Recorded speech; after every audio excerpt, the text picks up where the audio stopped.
महत्वाची बातमी डोंबिवलीतून गोव्याच्या राज्यपालांच्या हस्ते मॉडेल कॉलेजच्या इमारतीचं लोकार्पण झालंय। गोव्याचे राज्यपाल पिल्लाईंनी मल्याळम भाषेमध्ये संवाद साधला।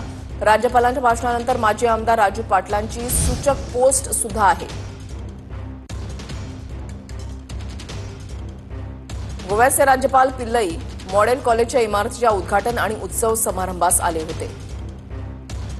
मल्याळम कार्यक्रमात संवाद मल्याळममध्ये साधला। आपल्या भाषेवर इतकं प्रेम असणारे हे दक्षिणेकडील राज्यातील लोक कडवट असतात। अर्थातच त्यांचा हा कडवटपणा त्यांच्या भाषेवर असलेल्या प्रेमापोटी असतो आणि तो असलाच पाहिजे। इथे राहणाऱ्यांनी त्यांचा वेगळेपणा जपत इथल्या संस्कृतीशी एकरूप झाल्यावर आपल्या देशातील विविधतेमधील एकताच दिसते ना। प्रत्येकानं आपापली भाषा संस्कृती जपावी, राजभाषेचा मान ठेवावा हीच अपेक्षा असते आणि यात द्वेष करण्याचा प्रश्न येतो कुठे, असं राजू पाटील मनसेचे नेते यांनी ट्विट करत म्हटलेलं आहे।